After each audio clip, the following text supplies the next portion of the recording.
What is your message to the world?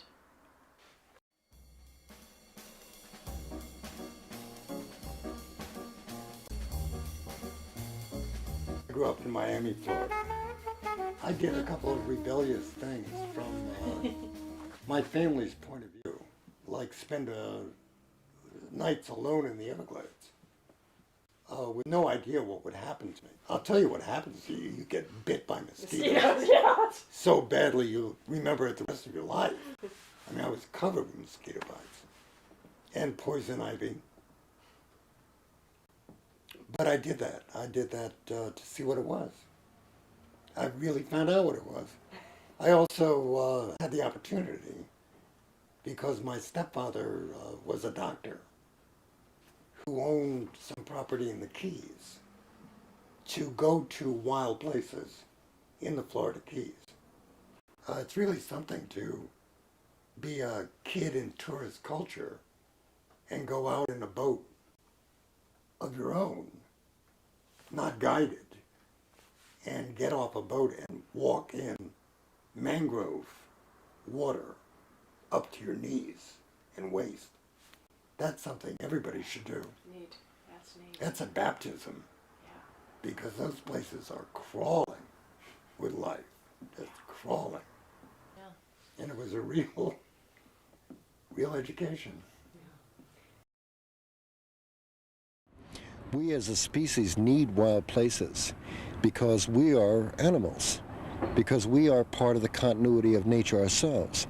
We have a tendency to be able to remove ourselves from consciousness of that very easily. I mean, we're sitting on the rocks right now, but we could be walking on the sidewalk. Walking on the sidewalk is a human-created environment, and we as a species are able to create all kinds of alternative environments.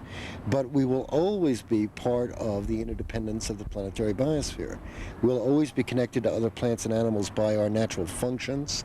The fact that we eat, that we breathe, that we create wastes, that we exercise, that we sweat, that we make love, that we have children, all of those things are the way we participate with other animals on the planet.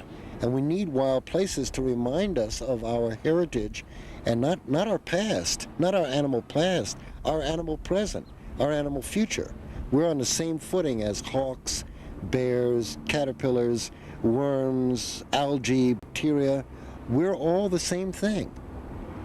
That's why we need wild places. I was working to make a living. I bluffed, I told a lie. I said that I had 12 hours of statistics. I don't think anybody had 12 hours of statistics. It was so attractive to the person that hired me. They'd never seen it. Also, I'd been in the Army, and in the Army I'd told a similar lie and gotten away with it, which ended up being much to my benefit, because they didn't want to send me into combat or anything if they could use me some other way. So I got plucked out of wherever I was stationed at the time and put into this unit to study morale. And they actually moved me around the country giving these tests to people. It was laughable. The one benefit was we never had to do anything.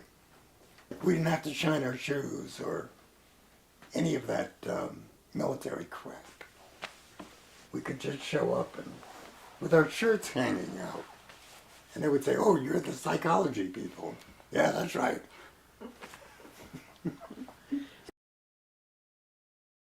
I was involved with civil rights, very radical black activists. I was part of a support group for the Newark uprising. There were musicians who were involved with it, painters, poets. I took a bus to Detroit and then took buses and hitchhiked to Puget Sound. Worked for a while on Whidbey Island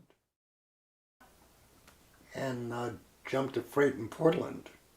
Took a freight train and came over Mount Shasta at night, moonlight. And the train slows down around Dunsmuir because, well, the grade is incredible. So the train was going 2-3 miles an hour walking. And I remember getting out of the hole in the lumber. This was a freight, it wasn't a boxcar. It's a freight carrying lumber. And they keep a hole in the middle for sliding. And you can be in that. Of course, you don't want to get slid. You know, you don't want the lumber to squash you. So you had to be aware of what was going on. But it didn't move while I was in it. And I remember getting out and being able to grab an icicle off the side of a rock and jump back on the train. And got off in the Emeryville, Albany, freight yard, Albany, Berkeley. And lived in Berkeley for a while with friends, kind people. I got a job with the city of San Francisco, as a statistician of some sort. Same line. And then one day walked into the meme troupe and told them that I was an actor, director, and writer. Was that a lie? Or true? No, I'm an actor. I'm an actor inside. The original vision of the meme troupe was to be a populist, radical theater. But the people involved with it gradually became more politicized from the early 60s to the middle 60s. And during that course, the theater's purpose became to foment social change in any way possible. First job I had with the meme troupe was to take a play of Giordano Bruno's from the 16th century and convert it into a play that would bring up issues of property and ownership and privacy. And that play, by the time we mounted it, we didn't have a park permit to perform it. So the word got out that the first production of it would be busted by the police for performing in the parks without a license. We thought it was time to break public consciousness and identify ourselves as people that would take those risks. So we wanted it to be busted. The theater of it being busted was wonderful. You know, there were paddy wagons, there were cops everywhere, dragging an actor away, and don't let them take him, and what about free speech, on and on. What about art? What about San Francisco's reputation? We had all of that to look forward to. I wouldn't have missed it for the world. Somebody's always trying to turn these into a goddamn farce. Right. Now, come on. All right. This is serious.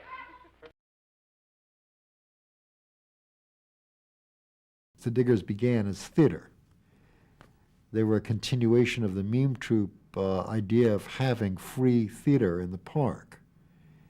The next remove from free theater in the park was to have theater that people didn't know was theater. It was called guerrilla theater, and it meant putting a play that was previously concocted in the midst of a situation where no one expected a play to be, and having people relate to it as reality. So we set down a play where American MPs drilled prisoners of war. It was a play of mine called Center Man, but we dropped it into the free speech movement rally at Sproul Plaza in Berkeley. People thought that the MPs beating the prisoners in that play were real, but people didn't know it was a play, and they were yelling, "Stop beating those people." So that was guerrilla theater, to inject theater into a social situation to cause a reaction from the people involved. Well, the next step from that was to life act. In other words, to carry out behaviors that were idealized behavior of what should be. And the Diggers were a theater of what should be. And there were two tenets to the Digger phenomena. Everything is free, and do your own thing. Minds are up for grabs. It's up for grabs. Civilization's up for grabs. I think everybody knows it.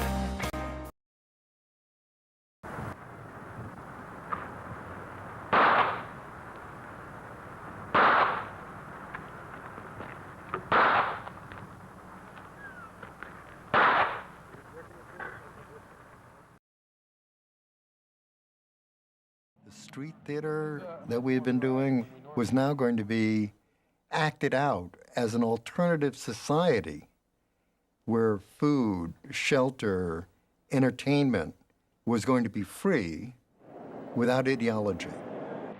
We were looking for the people driving by, going to work, who would see people gathered in the park eating food, provoke their idea of what they were doing by going to work.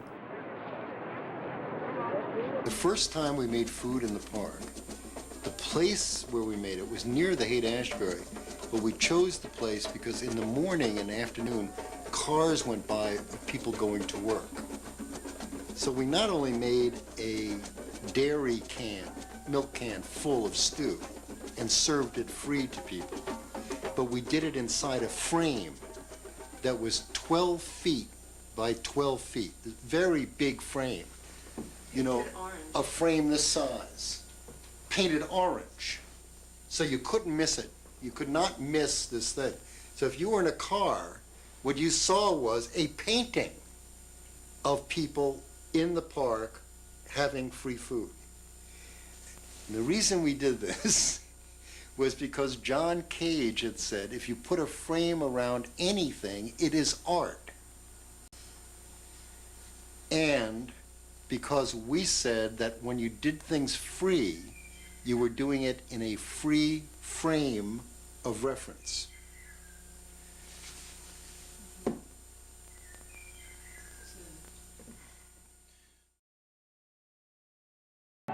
What creep is that, sir? This one, Which creep? Which one? Me? the guitar player. The guitar player? Yes, He's a creep? he's a creep. We Why have is he to a work. creep? Because he We does have to work. free work. He's not working. You're not working. Nobody. Are you working? Huh? No, I'm a welfare. I was against the war in Vietnam because the war supported the ideas that I wanted changed, ideas about what society was about. The quintessential moment of all of this was when a paratrooper walked into the free store, took some clothes off the rack and went to the changing room and came out and put his uniform on the rack and walked out in a tie-dyed shirt and a pair of pants that he found in a free store. That's what I wanted. Fitzgerald Kennedy, Dr. Martin Luther King Jr., Senator Robert Francis Kennedy, Malcolm X, Medgar Evers, the 3 civil rights workers, the Texas Tower Massacre, the murder of 8 nurses in Chicago. How long must the list grow? You know, giving advice ceremoniously to the young is as foolish as giving it to the old, although not so cruel. After all, such advice is impersonal to both.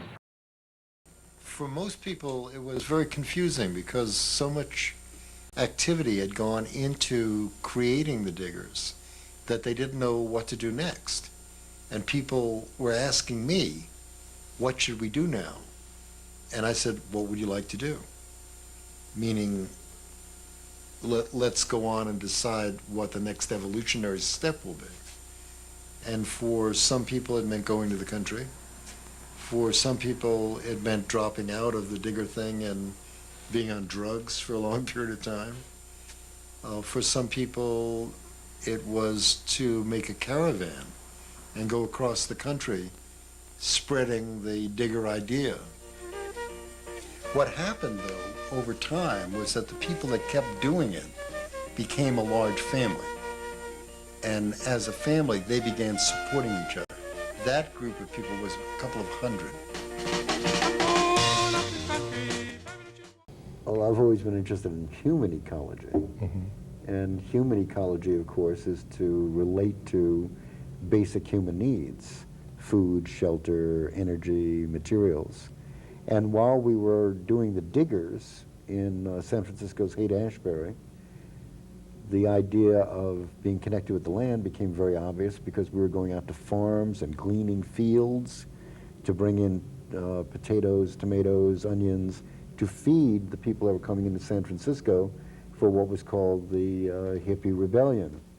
Well, I think we fed probably at the most about 100,000 people, and fed them from farms that we brought people to and harvested food, etc. It became very obvious that human beings need water, energy, food, etc. And that if you want to start society over again, you'd have to start with those considerations. And when people began moving into these rural places to be one with nature, to begin an ideal society based on the principles of joy, freedom, love, natural food, etc., they ran smack into local ecologies. How can we do this? How can we grow our own food?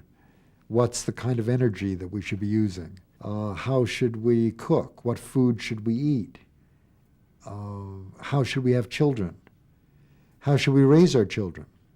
How should we cure ourselves of diseases? And these all had to do with local places, which is what struck me immediately. The hippie commune Black Bear Ranch was in the Siskiyou Mountains, where the winter is about 6 months long. Altitude is several thousand feet.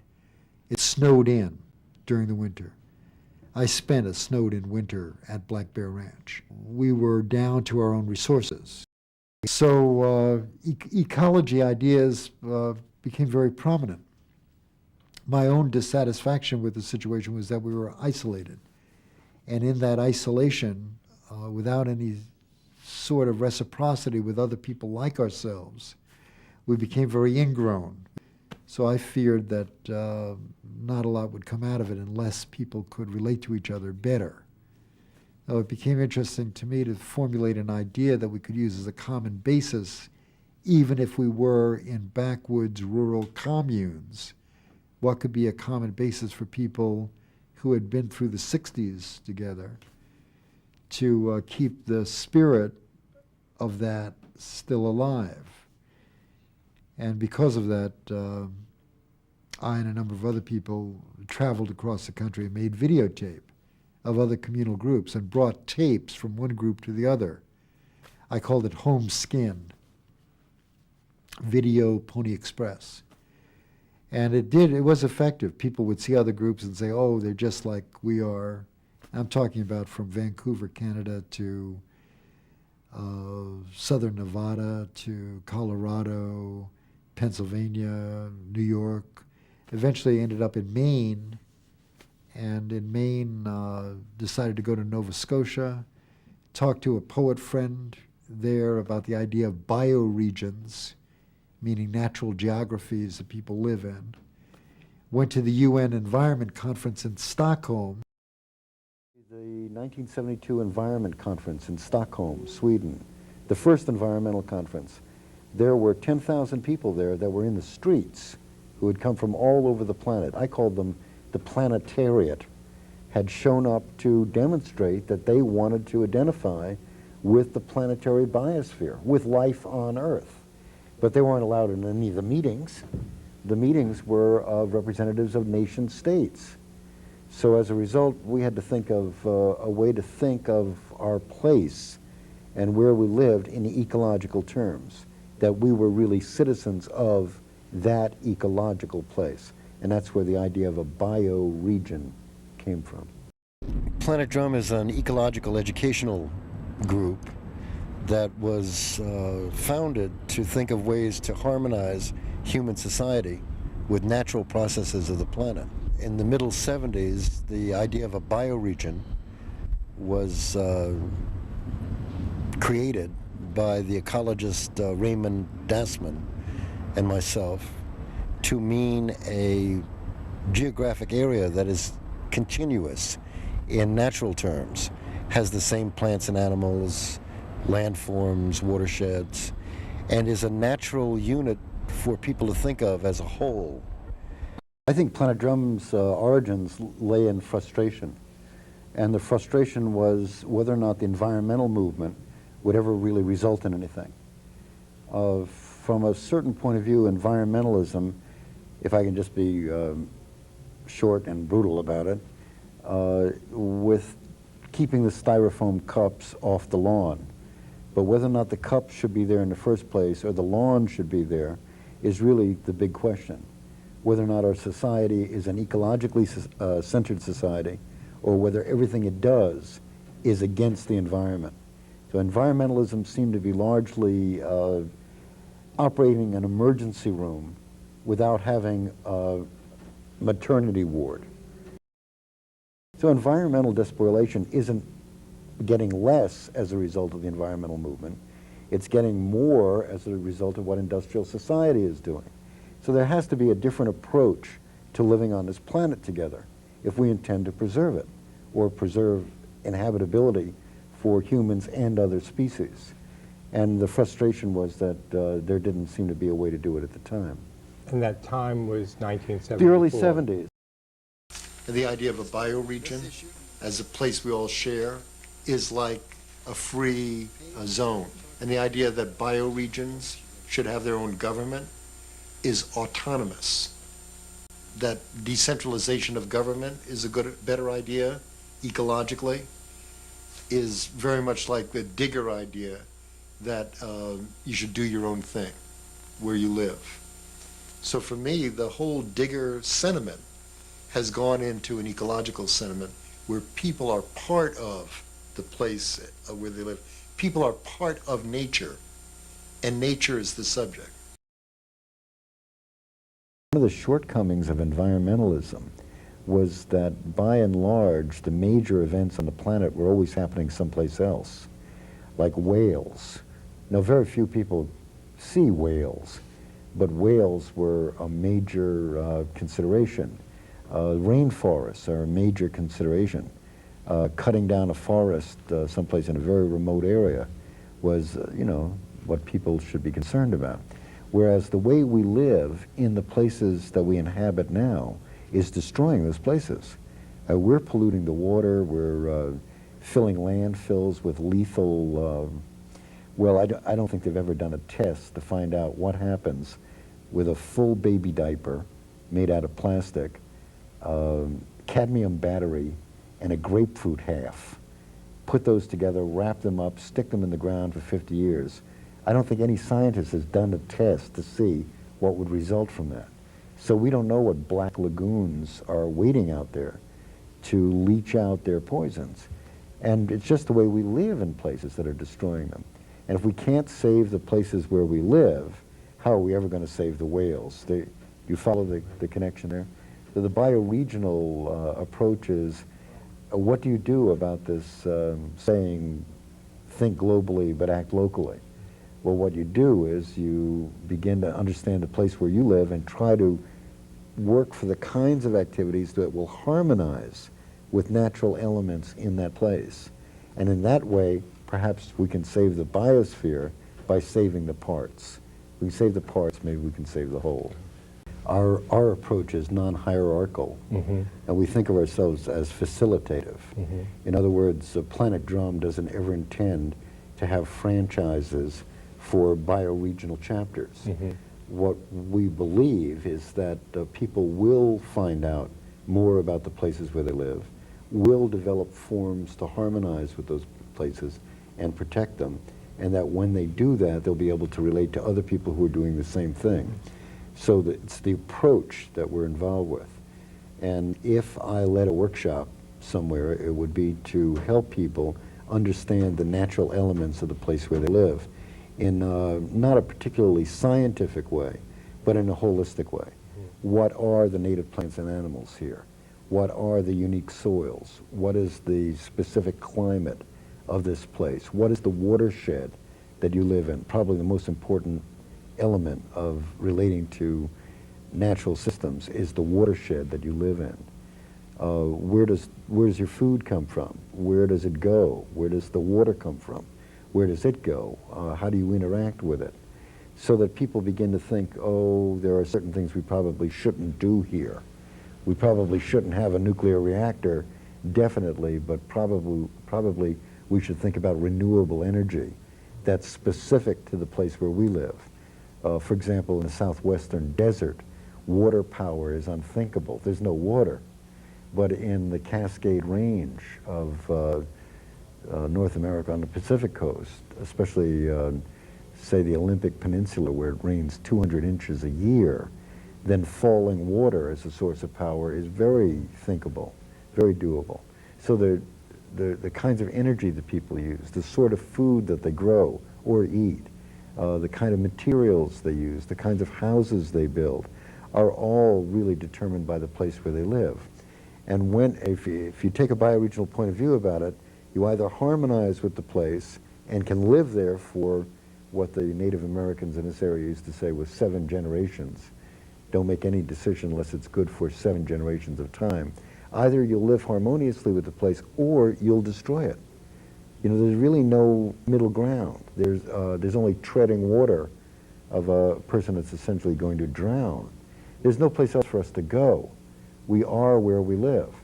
Sometimes people react to that and say, oh yeah, but I wasn't born here. Well, very often people that are born in a place don't know more about it than someone that takes a bioregional perspective and goes out to find these things. So you can be born native rather than native born. Do you follow what I'm saying? You can understand that you are being carried by the area where you live, by your bioregion, even if you weren't born there. So that's the way that we try to apply these ideas, and those are the things that we can facilitate.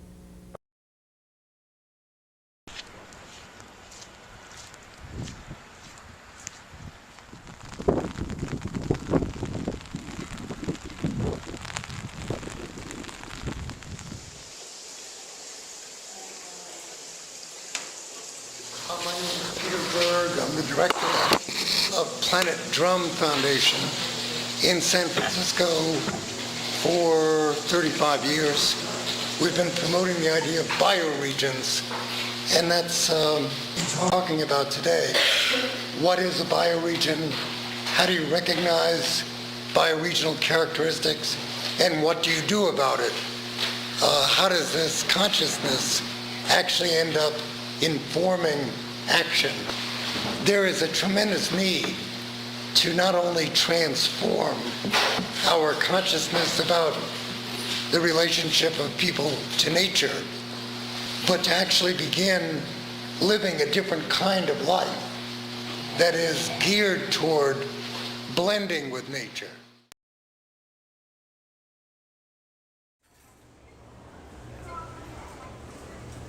See these neat kids behind me? They look like they're hanging out tough. They seem to have a certain level of innocence that's really charming.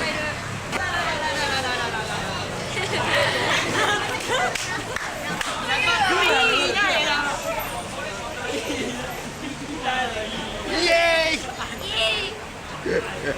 Hello. Hello. I am Japanese girl. レーシングカンパニー3代目ビーモダン総長01警棒です。よろしく。I am Japanese girl. 何を言うとんねん。Gaijin girl. Gaijin girl. Color contact. Oh, sorry, Japanese girl. Japanese girl. All right. How much old are you? なんで待って言うとんねん。なんでダメやねん。あなたいくらですかって。I am 18. No. はい。 18. 80 Here, in my heart. T. Heart. Heart. 何を言うとんねん。気持ちは Heart is young. 何を言うとんねん。 18って言ってるやん。 Hi, that's pretty good English. 気持ちは18って言ってる。 That is good English. Heart is young. Heart is young. 心は子供です。 Heart. I am American. Is young. Good English. English. みんな Goodbye. Thank you. Whoa, thank you. Thank you. Domo. Goodbye. Goodbye. Goodbye. Thanks. さよなら。 Right. Goodbye, baby. Oh, they're great.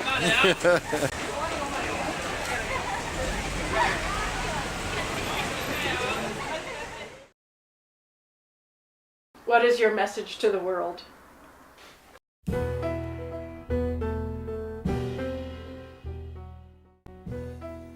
natural lifestyle equals planetary ecology. If you don't know who you want to be, somebody will tell you who to be.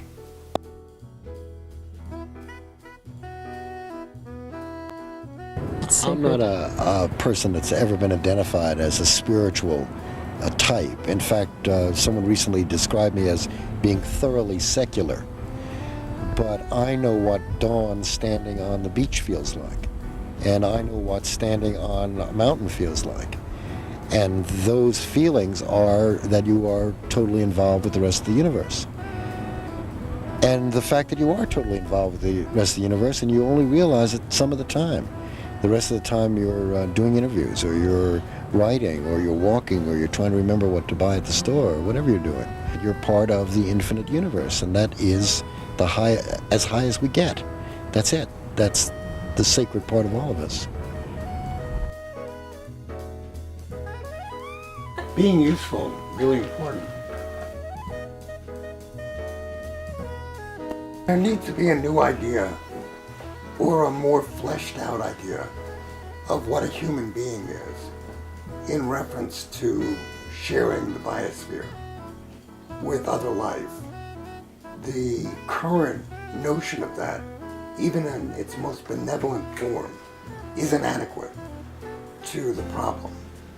The problem is always put at the fringe of social, political, economic considerations. It's got to move not only more toward the center, it's got to become the center.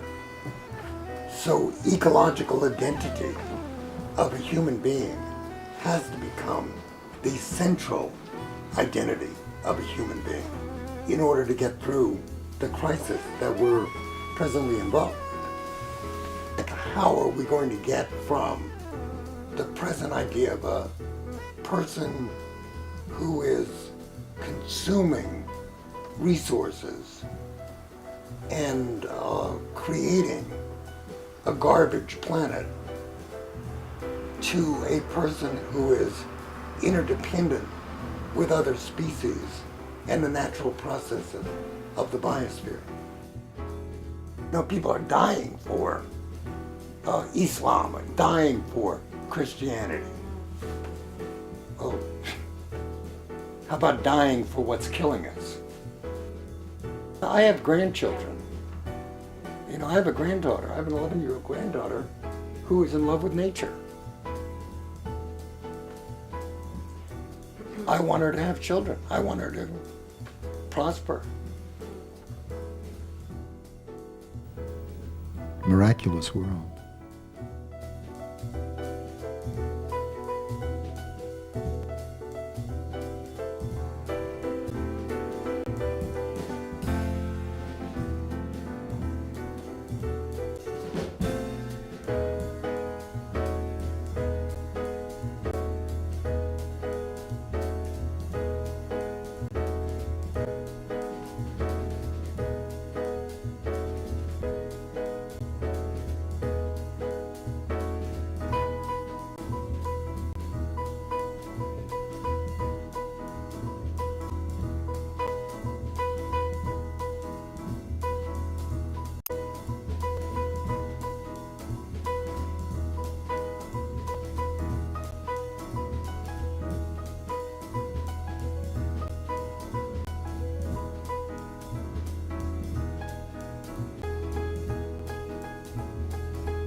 miraculous world.